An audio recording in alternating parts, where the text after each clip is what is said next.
Entrevista con Malena de los Ríos, periodista y politóloga sobre actualidad política y social. Bueno, Malena, para empezar un poco, digamos, a ver, el 10 de diciembre asumió Javier Gerardo Milei en unas elecciones que fueron muy particulares. ¿Qué se puede decir, haciendo, digamos, un poco de revisionismo histórico, entre comillas, sobre tu parecer sobre las elecciones y por qué pensás que ganó? Bueno, primero gracias por la invitación, por la entrevista, Sebastián. Para quienes no me conocen, me recibo desde un poquito de politólogo, yo trabajo como periodista también en La Nación Más y en Neura, y hace relativamente poco empecé a, digamos, incursionar en lo que es el periodismo político, y bueno, también empezar a entender un poco la dinámica de lo que sucede en Argentina hace tiempo, porque uno en ciencia política lo que estudia son prácticamente las instituciones, pero lo que también hemos visto en estas últimas décadas es que las candidaturas han tomado un tinte muy personalista, y eso significa, cuando hablamos de personalismo, es Javier Milei y lo que venga detrás de Javier Milei. Digo, si bien Victoria Villarruel tuvo un papel interesante dentro de la campaña, digamos, el movimiento libertario tiene a Javier Milei a la cabeza. Lo que podemos entender de por qué gana es esto, en esto coincidimos todos, ¿no? Como que hemos coincidido, digamos, con mis colegas, he coincidido con gente que hablé, y era la traducción del hartazgo y de no poder encontrar una solución a problemas económicos y que no se digan definiciones claras. Yo creo que Milei tuvo definiciones muy claras en su campaña, y si bien uno no podía quizás entender tanto de economía, o digamos el común, los que son economistas saben lo que es una base monetaria, pero quienes no están tan metidos en el mundo de la economía recién empezaban a entender el porqué de la inflación en Argentina, esta cuestión de los subsidios, los incentivos invertidos, ¿no? Estas son micro cosas, pero creo que se traducen a lo general. Argentina tiene muchas de sus variables distorsionadas en la economía, en la dinámica digamos, de la política incluso, y creo que Milei hizo un conjunto de todas esas cuestiones, las puso en palabras, el hartazgo de la gente, y cuando hizo su campaña creo que fue la única opción que las personas encontraron como alguien que iba a venir a solucionar el principal problema, que era la inflación. Se puede decir, no sé si coincidís conmigo, yo tengo la teoría, o digamos, mi parecer es que, digamos, la gran condición de posibilidad del libertarismo es la cuarentena. La cuarentena es lo que les permite pasar de ser un grupo marginal o ser un grupo minoritario a tener una centralidad enorme. Digo, la cuarentena, el encierro, como que generó eh, muchas cosas que parecían larvadas en la ciudad argentina, salieron a flor de piel. Digo, como que nos cambió mucho la cuarentena. ¿Qué pensás de eso? Más allá de términos políticos, ¿qué pensás puntualmente? Mira, yo creo que la cuarentena es uno de los factores por los cuales el hartazgo comenzó, ¿no? Yo creo que en general la pandemia es un fenómeno mundial, porque a veces pensamos, viste, Argentina, bueno, hay que ver qué es lo que pasó en el resto del mundo. Y lo que sucedió con la pandemia en general fue esta dicotomía entre, bueno, realizamos la apertura, seguimos trabajando y nos exponemos a seguir trabajando con el virus, o nos llevamos a cerrarnos, a esperar a esto de la cuarentena, de la extensión, que claramente la Argentina optó por esa extensión de la cuarentena, y que también fue en relación a lo que sucedió con Alberto Fernández, en imponer reglas de juego, obligar a las personas, como Estado, a cuidar a las personas, pero de repente lo veías en la Punta de Olivos, que él no estaba cumpliendo sus propias reglas. Creo que fue una de las cuestiones por las cuales la gente comenzó con su hartazgo. Me parece que hay muchas más, pero sí fue un factor clave, sin lugar a duda. En eso coincido con vos, que dentro de la balanza un peso muy fuerte, y creo que también la pandemia realizó una serie de cambios culturales, una serie de cambios fuertemente sociales. Yo conversé con distintos amigos míos sociólogos, conversé con psicoterapeutas, con psicólogos, y lo que notaba es no solamente el cambio social, sino el cambio de forma individual, ¿no? Cómo los individuos se encontraron realmente lastimados por tanto encierro, porque más que nada, cuando vamos a hacer política es en base a las relaciones sociales. Y vos cerrás encerras a la gente, esas relaciones sociales no existen. Por eso afectó mucho como sociedad a la parte educacional también, la parte educativa con los chicos encerrados en sus casas sin tener relacionamiento con los grupos en las instituciones. Así que creo que eso afectó fuertemente. No tomamos dimensión de cuánto afectó. Creo, incluso yo, creo que no tengo todavía dimensión o la perspectiva para entender cuánto afectó como sociedad la cuarentena.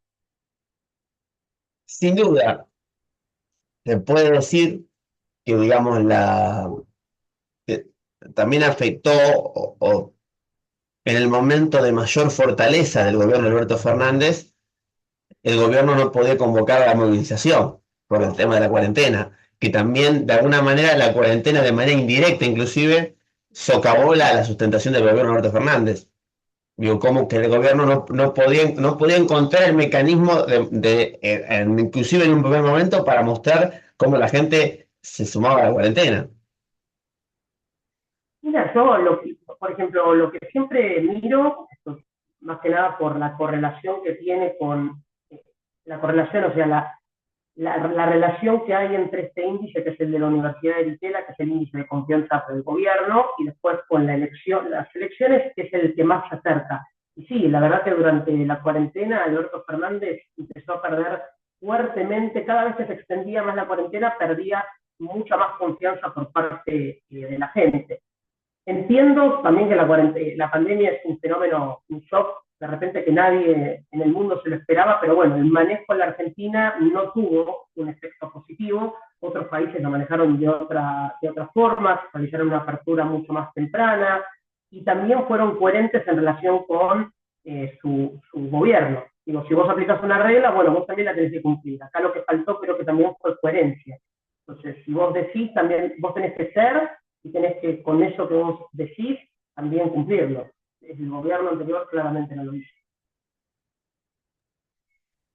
De alguna manera también el gobierno fue víctima de una, eh, antes de pasar la actualidad, fue víctima de Alberto Fernández de una interna atroz, atroz, sobre todo el último año y medio, donde directamente en la campaña de 2023 lo escondieron el presidente. Era más el presidente, era candidato, ministro de Economía y presidente.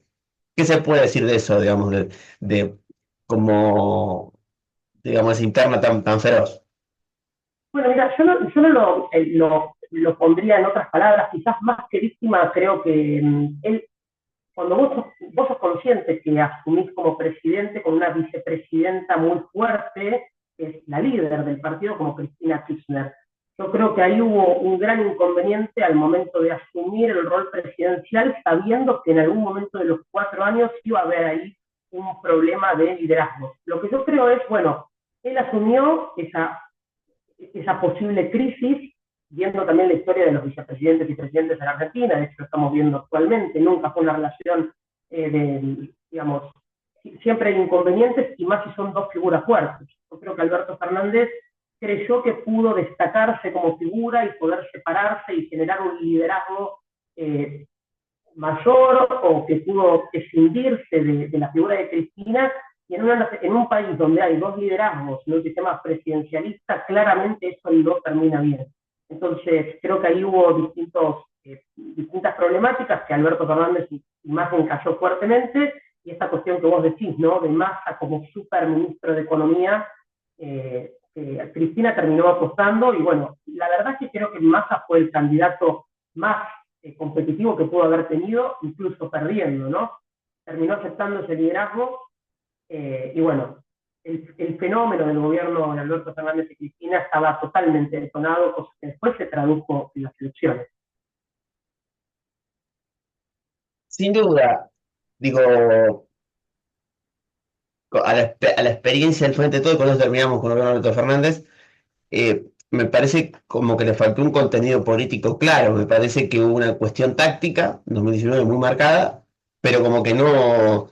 El gobierno de Alberto Fernández fue la continuación de las internas, también internas que fueron peleadas y duras del gobierno Macri. En 2015 se rompe el peronismo y en 2019 gana el peronismo pero sin unirse, como que todavía no. Se ganó pero no se solucionó la interna, entonces la interna continuó en el gobierno, como que fue una continuación de lo que pasaba con Macri, el gobierno de Alberto Fernández. ¿Qué pensás? Como que no se encontró líder. inclusive siendo gobierno el peronismo.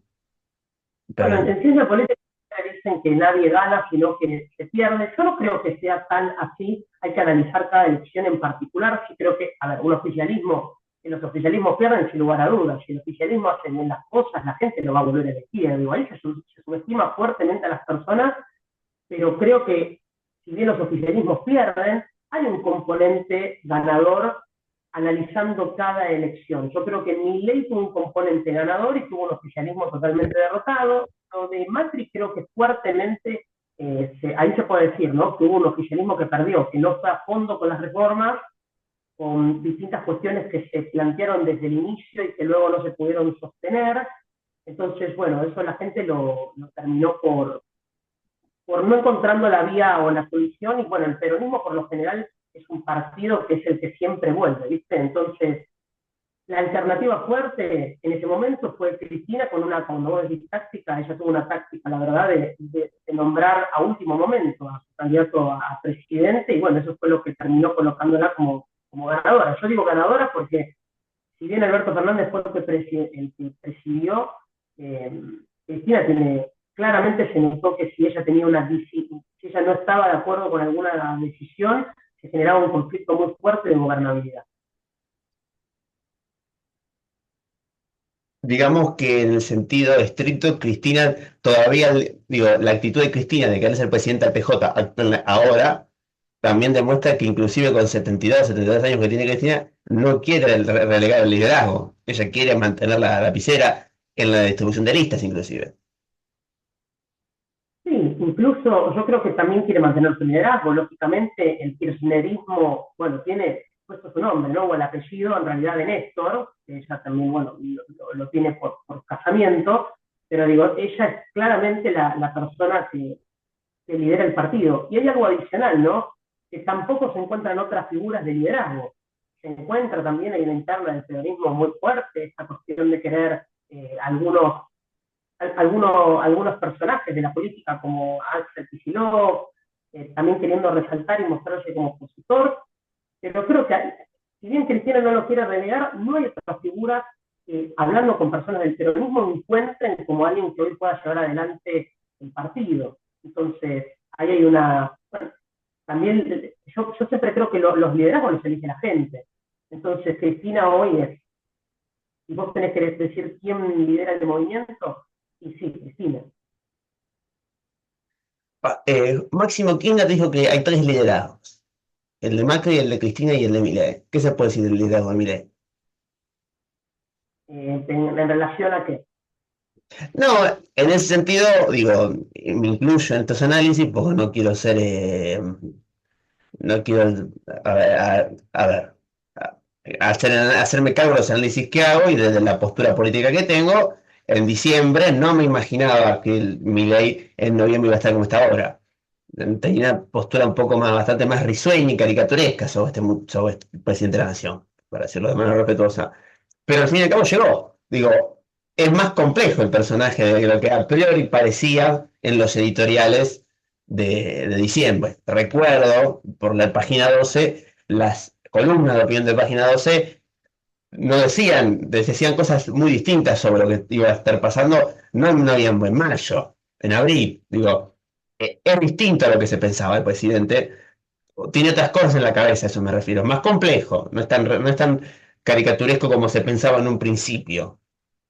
Bueno, en relación a eso, yo lo que creo de Milei es que primero estaba dentro de esas personas que creía que no iba a llegar, pero bajo ningún aspecto.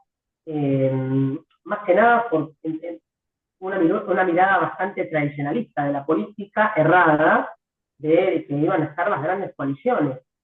Yo creo que Milei realmente va mucho más allá de lo que es él como economista, y eso creo que también lo fue aprendiendo, por lo menos es lo que yo sigo bastante, cuáles son las medidas del gobierno, y lo defino como un líder pragmático. Creo que es un liderazgo pragmático el que adoptó. Él ha tenido una campaña donde adoptó el eslogan de la motosierra, y fue realmente muy gráfico con lo que él iba a hacer.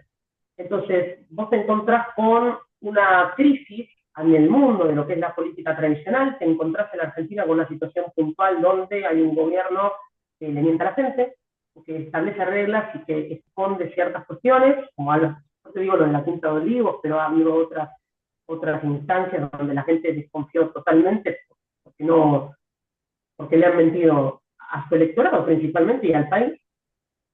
Y entonces encontrás a un hombre que viene y te dice, mira, yo voy a hacer el ajuste más grande de la historia de la Argentina, voy a cortar 15 puntos del PBI, y lo repitió sistemáticamente. Esto de repetir sistemáticamente las cosas no es porque la gente no las entienda, sino porque esto pasa siempre. Nosotros tenemos una memoria muy cortoplacista de lo que sucede en la política argentina, entonces cuando uno repite muchas veces lo que va a hacer es importante para que quede para que quede el plan de gobierno claro. Entonces, creo que él vino con un plan de gobierno, se encontró con lo que es la política real, que es las arenas políticas, el Congreso, los gobernadores, los empresarios, pero más allá de con todas esas cuestiones que se encontró, creo que él fue muy firme con ciertas banderas, con otras ha sido más flexible, y creo que eso habla del pragmatismo. A mí, particularmente, prefiero un líder pragmático y no que se adhiera a la ideología.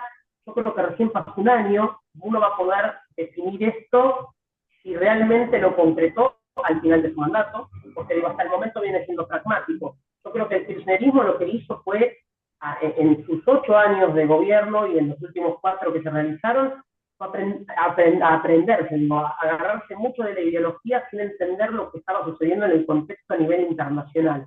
Entonces, hasta el momento el gobierno de Milei es un liderazgo pragmático, como síntesis. Hay que ver qué es lo que pasa en los próximos 3 años de gobierno, si lo podemos seguir caracterizando de esta forma. Digamos que el PRO y un sector importante de la UCR también le ha votado absolutamente todo. Digo, sectores amplios de la política argentina bancan la reforma integral del Estado. Digo, el consenso liberal en términos económicos es bastante amplio. Bueno, yo no metería tanto a los radicales de hecho, como ha sido históricamente, se han dividido, ahí tenés un grupo presidido por De Loredo, que se encuentra quizás más alineado al gobierno, y otro grupo más de Lustó, que digamos no está bastante en disidencia con lo que es el oficialismo. El PRO claramente lo ha ayudado mucho a este gobierno a poder pasar distintas leyes, como fue la ley de bases, e incluso también a ratificar los vetos de Milei, ¿no? Con esta cuestión del equilibrio fiscal. Viste, uno a veces trata de generalizar como para poder dar una perspectiva, pero yo siempre cito al profe de Pablo, que para mí es un referente, digo, no sé si no hay que generalizar, no hay, como él dice, la otra vez me dijo, no hay regiones, no hay países, digo, hay empresas, hay personas, hay individuos. Y yo creo que, bueno, cuando al PRO le suceda que haya que aprobar algún tipo de ley, que ellos no estén de acuerdo y que realmente vean que no sea algo prometedor, incluso para sus intereses, para los intereses de la gente, eso habría que analizarlo, habría que ver si acompañan. Pero hasta el momento yo creo que el PRO es claramente el aliado en el gobierno que le permitió llevar adelante reformas en el ámbito legislativo. Se puede decir en ese sentido que, eh, digamos, el desprestigio del Estado en el gobierno de Alberto Fernández y el liberalismo económico ha ganado un espacio muy importante. Digo, el- a mí yo soy defensor del Estado, inclusive me gusta el estado de bienestar, pero me doy cuenta que esas visiones del estado de bienestar de los que el kirchnerismo es muy heredera de los Hernández Herrey, de Heraldo Ferrer, digamos, de todo ese estado de bienestar industrial, eso es muy minoritario, inclusive dentro del peronismo. O sea, se puede decir eso es correcto para vos.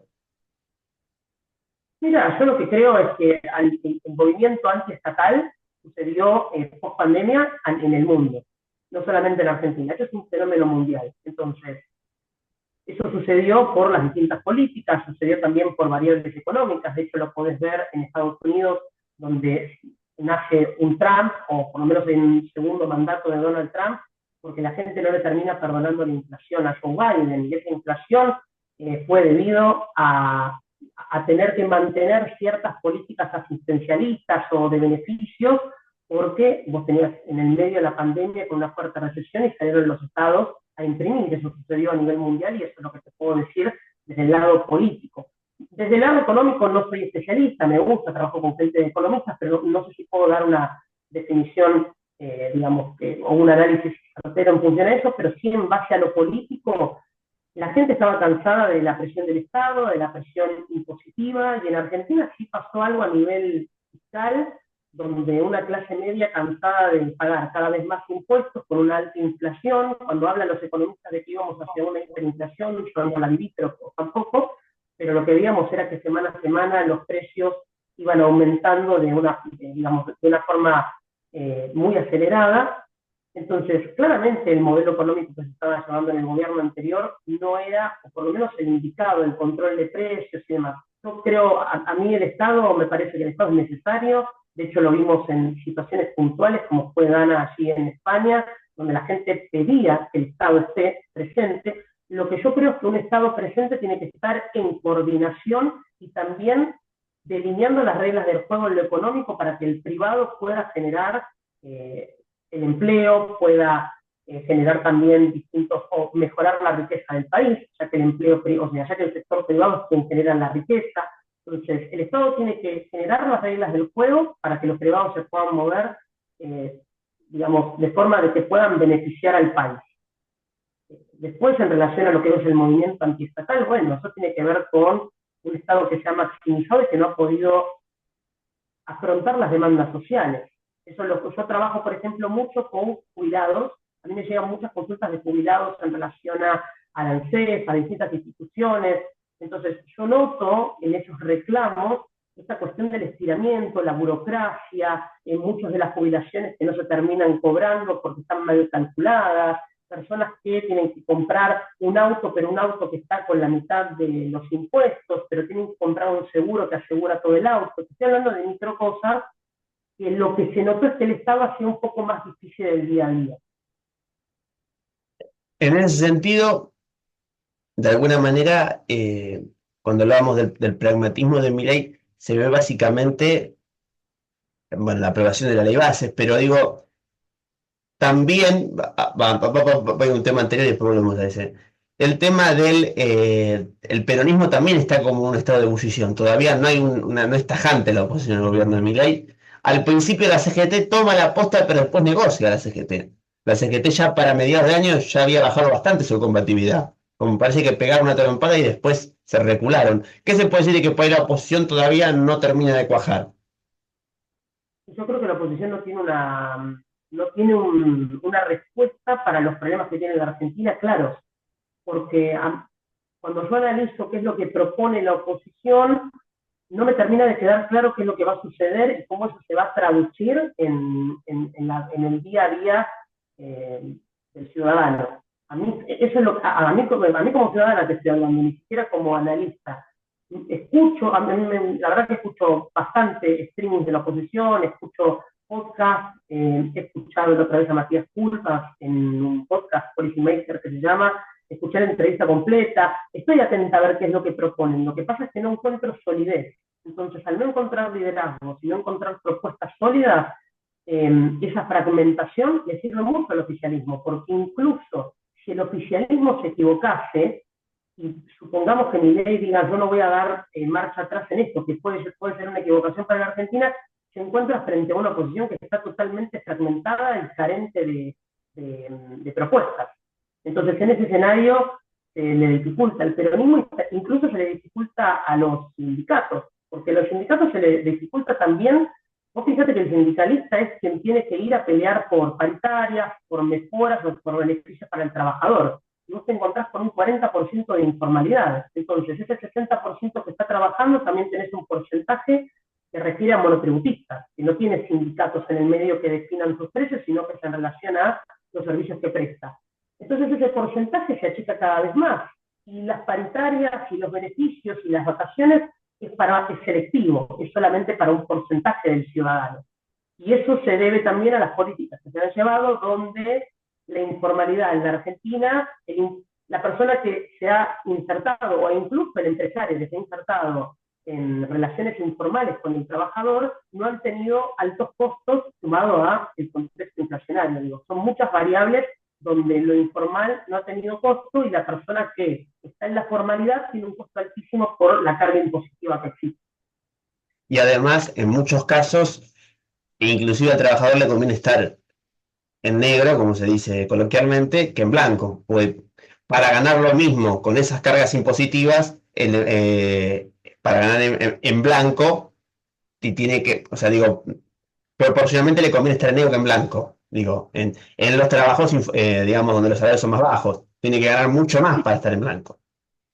Yo creo que hay dos responsabilidades, ¿no? Estoy siempre muy atenta a la opinión pública. A ver, me paro, voy caminando por la calle, estuve también en provincia de Buenos Aires, hablaba con los comerciantes, hablo con gente que he trabajado en mi anterior trabajo del interior no, de las provincias, mal dicho interior. Y también miro mucho la opinión pública de las redes, que no es todo el mundo, pero también forma parte. Y lo que noto es esto, ¿no? Esta cuestión de para qué uno va a estar escuchando a las personas diciendo para qué uno va a estar en la formalidad si tiene que pagar determinada cantidad de impuestos. Y si después mi jubilación va a ser de 2,50 pesos. Y si yo en realidad trabajo en la informalidad y después accedo a una moratoria, lo pago y bueno, puedo acceder a una jubilación mínima. Son muchos factores los cuales la Argentina no ha premiado a la persona que está en el sector formal, tanto al empresario como al trabajador, porque vos hablás con alguien que se quiere poner, yo hablé con alguien que se quiso poner una heladería. Nunca escuché tanta carga burocrática y nunca escuché también tanta cuestión de, che, ¿por qué a esta heladería vienen a inspeccionarme 3 veces y a la heladería del frente me entero que fueron una? Eso es parte del que tiene la pyme, ¿no? No te estoy hablando de la empresa gigante ni nada. Y después el trabajador, como vos bien decías antes, ¿por qué yo me voy a poner en la formalidad si en la informalidad no aporto todas estas cargas sociales que me aplican desde la empresa y tengo un poco más de plata? Si tengo que llegar a fin de mes y no me alcanza para comer, prefiero tener la plata entera y no que parte se la coma el Estado. Bueno, esas son las distorsiones que te hablaba al principio, que hace que hoy el Estado tenga lamentablemente una mala reputación. Y de alguna manera se vuelven a ensayar las tesis o las ideas, más que las tesis, los latiguillos de los 90. La privatización de aerolíneas, para decirlo de manera coloquial, o las otras privatizaciones.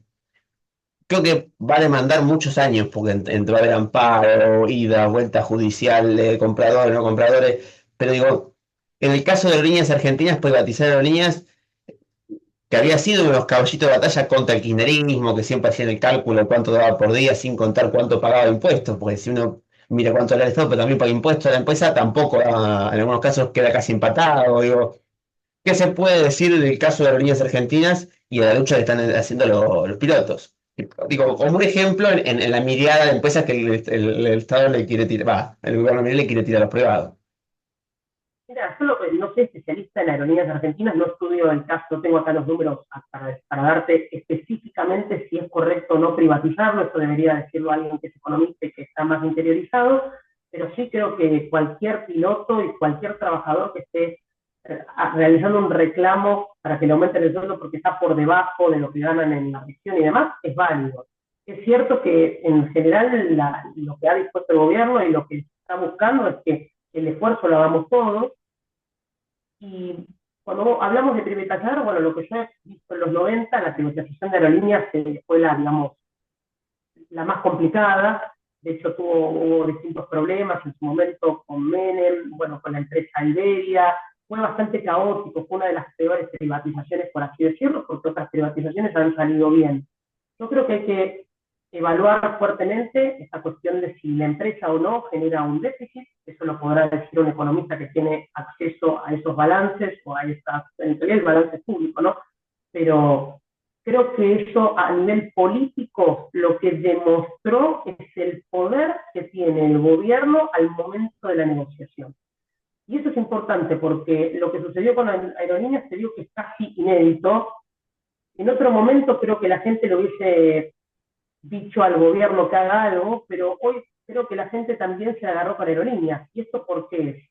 Bueno, porque se empezaron a notar que en un país donde hay un 50% de pobreza, una aerolínea de bandera, que lógicamente es una aerolínea de una empresa pública, tenía ciertos beneficios y el sindicalismo también formó parte de todos estos paros. Y recién hablábamos de también la caída de la imagen, no solamente de los estatales, sino también de los sindicatos que no representan al trabajador.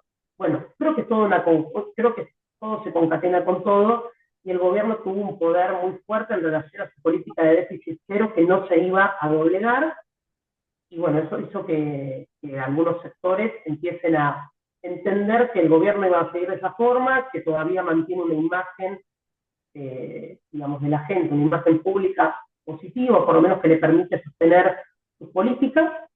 Y bueno, creo que una forma de ver el cambio que se está gestando en relación a la opinión pública, qué es lo que se cree de las empresas y cómo tiene que salir adelante la Argentina, ¿no? Que evitar que todos tengan estas cosas de privilegio que el trabajador de a pie no las tiene. Como última pregunta te hago, a ver, la idea de la implosión del gobierno por la oposición entre la vice, Villarruel y Milei. Eh, Parece que hay sectores que la quieren seducir a Villarruel. Es un personaje muy particular, la vice. ¿Qué se puede decir de ambos dos, digamos, de la relación de ambos dos, y si puede haber una implosión tipo Chacho Álvarez en 2002, como en el 2000, para vos?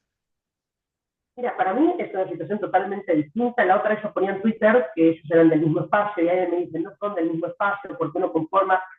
Es cierto, pero Chacho Álvarez y De la Rúa conformaban dos coaliciones, o sea, eran de dos partidos con estructuras que se unen en conforme a una coalición para poder hacerle frente al peronismo. La ruptura de Chacho es una ruptura institucional muy fuerte. En ese momento, si bien el presidente era De la Rúa, Chacho Álvarez también tenía peso y tenía un electorado detrás. En este caso creo que es distinto.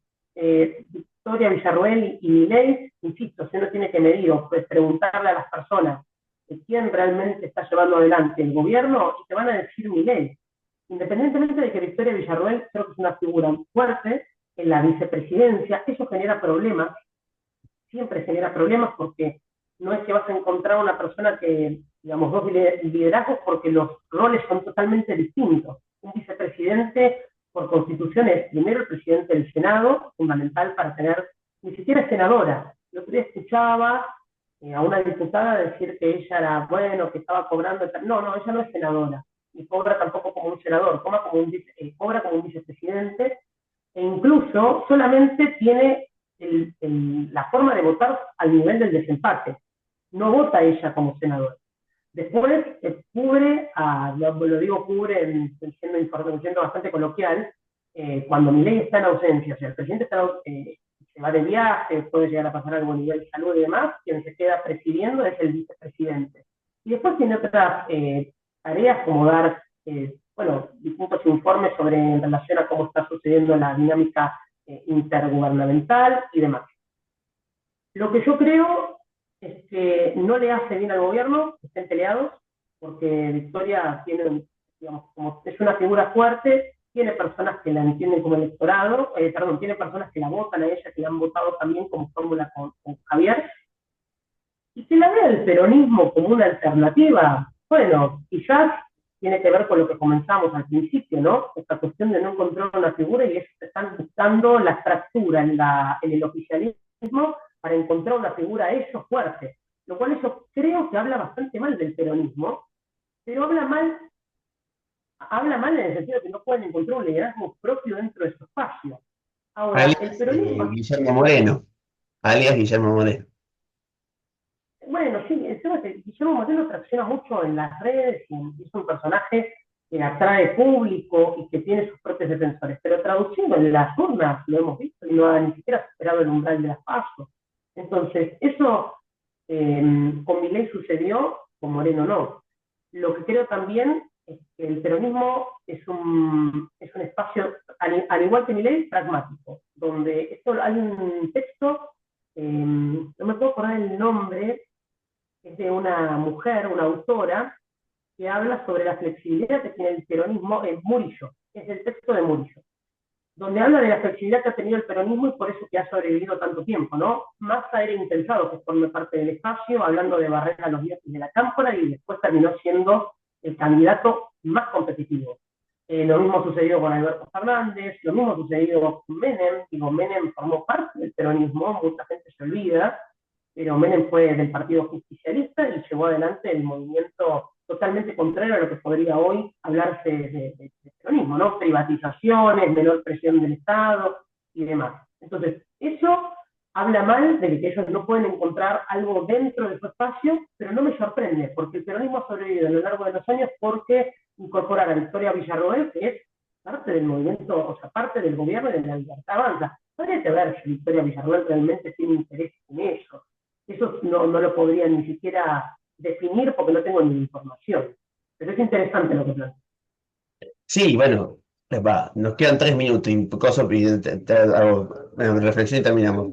Eh, sería raro o sea, sería raro, sería extraño que esa mujer termine en lo que se puede llamar el campo popular, porque ella ataca el elemento axiomático del peronismo de los últimos 20 años, que son los derechos humanos. Es casi una apologista del terrorismo de Estado, del discurso procesista más duro, digamos. Defiende, o sea, es casi, los libros son casi lo que dice sí el círculo militar sobre la dictadura, una cosa así, una cosa muy repugnante para mi gusto, perdón por la cuestión personal. No. Yo trato, por ejemplo, cuando trato de hablar de estas cuestiones, saco quizás mi parte más, no por lo que yo piense, sino analizando qué es lo que buscan esos políticos hablando de estas cuestiones. Es una época que yo no viví, entonces la pude leer a través de los libros, digo, López Rega, todo lo que fue en su momento el terrorismo de Estado, yo he estado en reuniones hablando de estas cuestiones y se ha generado mucha controversia con personas que estuvieron en ese momento y peleándose entre ellos. Es una fibra muy sensible para la sociedad. Creo que lo que hace Victoria Villarroel es, bueno, hablar de la otra parte de la historia que no se contó, perdón que se escuche el ruido, y bueno, eso generó sensibilidades por otras partes y que se polarice, ¿no? Que una parte esté bien y que la otra no, o que la parte del Estado sea peor que la de los montoneros.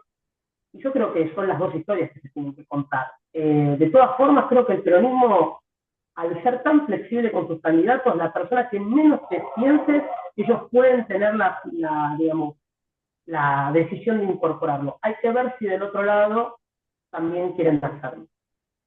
Bueno, con eso dejo de grabar.